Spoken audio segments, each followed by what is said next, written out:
तैयार रहिए। स्टार्ट।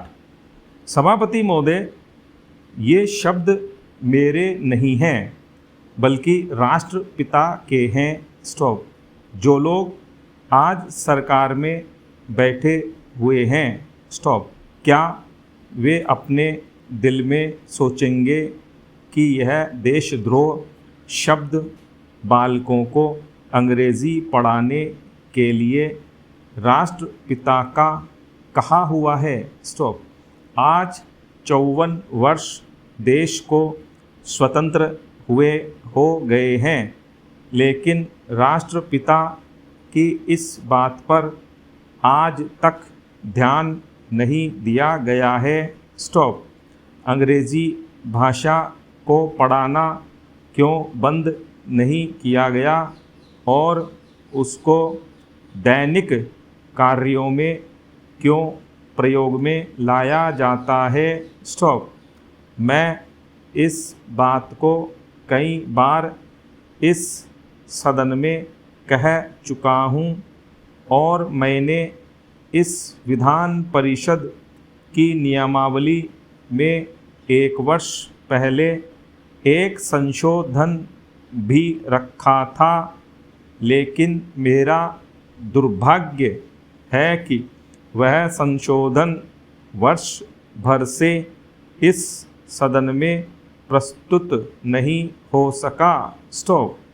मेरी अपनी राय है कि कम से कम दैनिक कार्यों के लिए यदि सरकार अंग्रेज़ी भाषा पर बंधन लगा दे तो बहुत अच्छा हो और जो यह अनुशासनहीनता है वह भी समाप्त हो जाए। स्टॉपेरा।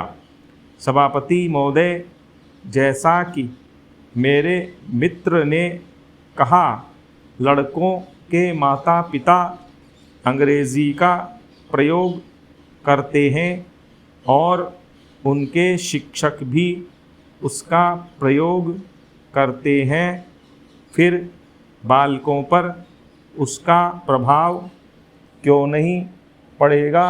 स्टॉप। मैं उनसे सहमत हूँ कि बालकों में नकल करने की आदत होती है। स्टॉप। जैसा वे अपने बड़ों को करते देखते हैं वैसा ही वे करते हैं। स्टॉप। अगर हम कोई बुरा काम करेंगे तो उसका प्रभाव बालकों पर अवश्य पड़ेगा।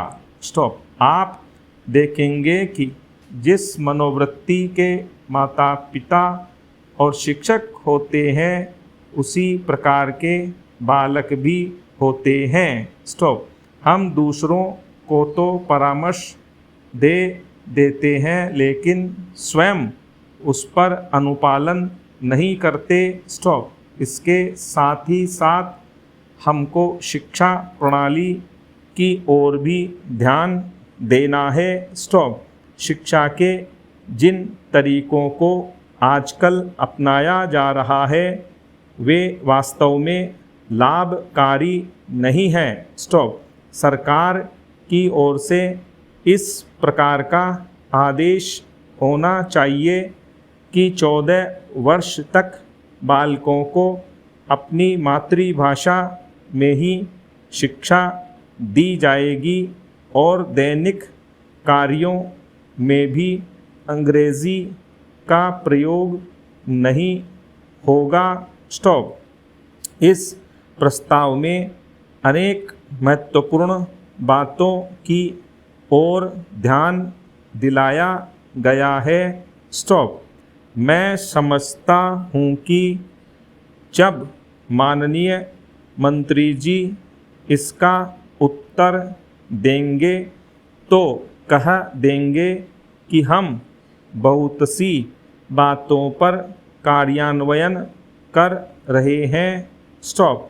लेकिन मैं समझता हूँ कि उन पर कोई कार्यान्वयन नहीं हो रहा है।